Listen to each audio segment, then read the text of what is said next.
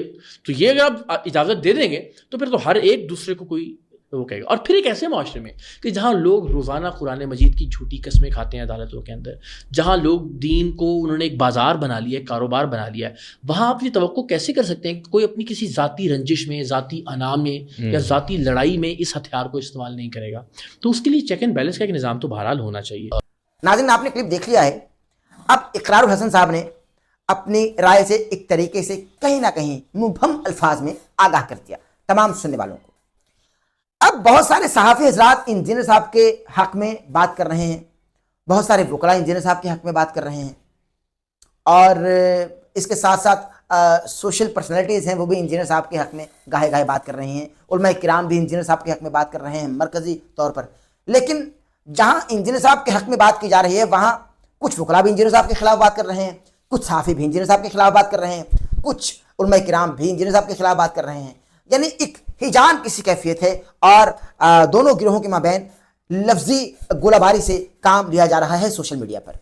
اب بطور صحافی کچھ حقائق میں نے آپ کو بتانے ہیں. چونکہ انجینئر محمد علی مرزا صاحب کے حوالے سے جو کلپس شیئر کیے جاتے ہیں سوشل میڈیا پر، وہ ان کے مخالفین کی جانب سے کچھ ایسے کلپس بھی ہیں جو کہ انجینئر صاحب کی مختلف ویڈیوز میں سے کلپس کاٹے گئے ہیں اور کٹے ہوئے کلپس آگے شیئر کیے جاتے ہیں اور انجینئر صاحب کے بقول کہ آؤٹ آف دی کانٹیکسٹ چیزیں پیش کی جاتی ہیں. جس طرح سے وہ میں نے آپ کو بتایا تھا کہ NCCI میں FIA میں 57 گستاخیاں ارسال کی گئی ہیں پاکستان سنی تحریک کی جانب سے. تو اس کا فیصلہ میں نے آپ کو بتا دیا تھا کہ ڈسمس ہو چکی ہیں. حافظ طاہر ایوبی صاحب نے ہم کو بتایا تھا، وہ کل کے ولاگ میں نے آپ کو غالباً بتایا ہے. اسی طرح سے کچھ کلپس کاٹ کر چیزیں پیش کی جاتی ہیں. یہاں ایک مکمل کلپ میں آپ کو انجینئر محمد علی مرزا صاحب کا دکھانا چاہتا ہوں، مکمل کلپ. اچھا اس سے میں فیصلہ نہیں کروں گا، کچھ بھی فیصلہ نہیں کروں گا، بلکہ آپ پر چھوڑوں گا. کیا مجھے بتائیے کہ ایک گستاخ رسول اللہ کا نام لے رہا ہے، اللہ کی وحدانیت سکھا رہا ہے، اللہ کی توحید سکھا رہا ہے، نبی کریم صلی اللہ علیہ وآلہ وسلم سے ایسا عشق کر رہا ہے کہ دوران گفتگو، دوران حدیث یعنی جب وہ بیان کرتا ہے آنکھیں چھلک پڑتی ہیں، آنکھیں بھر آتی ہیں، آنکھوں میں آنسو آ جاتے ہیں. اور میں اسی لیے اپنے بھائیوں سے کہتا ہوں اپنے دل میں اچھی اچھی خواہشات رکھیں. جنت میں جاتے ہوئے جب انسان جنت میں پہنچ جائے تو اپنے رب کے سامنے وہ خواہش رکھے. مثال کے طور پر میں نے اپنے دل میں ایک خواہش رکھی ہے کہ جنت میں مجھے امام کائنات سید الاولین والآخرین شفیع المذنبین رحمت للعالمین سیدنا و مولانا امام اعظم محمد رسول اللہ صلی اللہ علیہ وآلہ وسلم کی مبارک زندگی کی پوری ویڈیو دکھائی جائے. آپ اس خواہش کا اظہار کر سکتے ہیں، اللہ تعالیٰ آپ کے لیے آسان فرما دے. آپ صلی اللہ علیہ وآلہ وسلم کا جنت میں پڑوس نصیب ہو، پھر اس کے لیے ایفرٹ بھی کرنی ہوگی. صرف دودھ پینے والے مجنون نہیں بلکہ ایفرٹ پٹ کرنے والے لوگ. صحیح بخاری اور صحیح مسلم کی متفق علیہ حدیث ہے. آپ صلی اللہ علیہ وآلہ وسلم نے فرمایا کہ اللہ تعالیٰ فرماتا ہے میں نے اپنے نیک بندوں کے لیے جنت میں وہ نعمتیں تیار کر رکھی ہیں جو نہ کسی آنکھ نے دیکھی، نہ کسی کان نے سنی اور نہ کسی دل پر ان کا خیال کبھی گزرا. بس کوئی جان نہیں جانتی کہ اللہ تعالیٰ نے اس کی آنکھوں کی ٹھنڈک جنت میں کیسی کیسی نعمتیں اس کے لیے چھپا کر رکھی. سرخ کپڑوں میں نے نبی علیہ السلام سے زیادہ خوبصورت کوئی شخص نہیں دیکھا. آپ کے بال مبارک کان کی لو تک تھے، آپ کا جو شانے تھے یہ چوڑے تھے. اور اس کو ایک سپورٹیو حدیث ہے جامعہ ترمذی کے اندر، اس کی صحت کے اندر اختلاف ہے، مشکات کے اندر بھی ہے لیکن وہ اس کو سپورٹیو ہے کہ اس میں ایک صحابی کہتے ہیں کہ میں نے ایک چاندنی رات نبی علیہ السلام کو سرخ کپڑوں میں دیکھا. میں ایک دفعہ حضور کے چہرے کی طرف دیکھتا تھا اور ایک دفعہ چاند کی طرف. میرے نزدیک حضور صلی اللہ علیہ وآلہ وسلم چاند سے زیادہ خوبصورت ہے.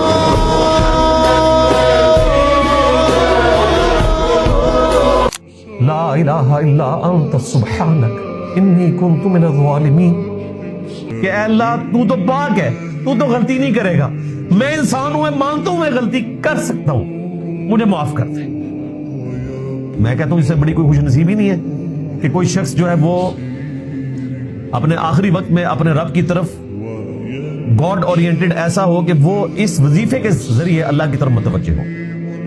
اس سے بہتر نہ کوئی استغفار ہو سکتا ہے، نہ کوئی اسم اعظم ہو سکتا ہے، اور نہ کوئی ایسا وظیفہ ہو سکتا ہے جو اللہ تعالیٰ کے غصے کو ٹھنڈا کر دے، کہ وہ غصہ کہ جس کا ذکر سورہ الصافات میں آیا کہ یونس اگر یہ کلمات نہ کہتا تو اس نے اسی دن مچھلی کے پیٹ سے نکلنا تھا جس دن مردوں نے اپنی قبروں سے اٹھایا جانا تھا، یعنی وہ مچھلی کا پیٹ یونس کی قبر بن جانی تھی اگر وہ یہ کلمات نہ کہتا۔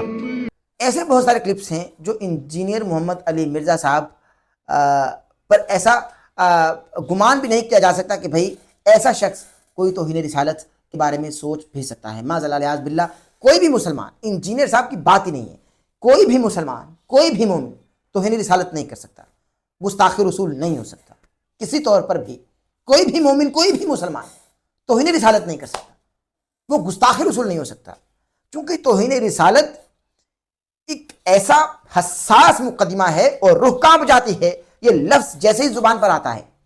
میں تو اکثر کہا کرتا ہوں کہ یہ لفظ اگر کسی بہت بڑے پہاڑی نما پتھر پر لکھ دیا جائے، وہ پتھر ریزہ ریزہ ہو جائے، پہاڑی ریزہ ریزہ ہو جائے، اس قدر حساس معمہ ہے یہ، اس قدر حساس مقدمہ ہے یہ۔ تو اس لیے میں سمجھتا ہوں کہ یہاں سب کو ہی سمجھنا چاہیے، پرکھنا چاہیے، معاملات کو باریک بینی سے دیکھنا چاہیے، بغور جائزہ لینا چاہیے، اور خوش اسلوبی سے معاملات کو طے کیا جانا چاہیے، محبتیں آپس میں بانٹنی چاہیے۔ پہلے ہی ہم نفرتوں میں تقسیم در تقسیم در تقسیم ہوتے چلے جا رہے ہیں، تو اب میرے خیال سے ہم متحمل نہیں ہیں مزید نفرتیں پالنے کی۔ سمجھ رہے بات کو؟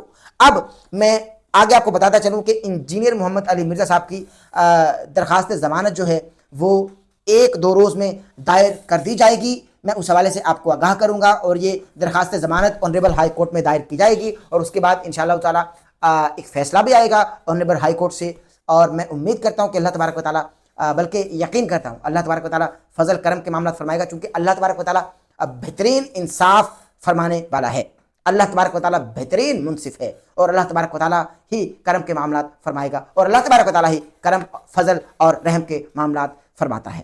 5 تاریخ انتہائی اہمیت کی حامل ہے، یعنی 5 نومبر کو اس لیے بھی اہمیت حاصل ہو رہی ہے یا اہمیت کی حامل ہے کہ اسلم خاکی صاحب ہیں جنہوں نے اسلامی نظراتی کونسل کے فیصلے کو مبینہ چیلنج کیا تھا، اس کی بھی سماعت ہے، یعنی اس فیصلے کی بھی سماعت ہے جو چیلنج کیا گیا تھا اسلم خاکی صاحب کی جانب سے، جو لا اینڈ شریعہ کے ماہر ہیں۔ اب 5 نومبر کو وہ بھی فیصلہ ہے، اس کی بھی سماعت ہے، چونکہ وہ کیس زیر سماعت ہے اس وقت۔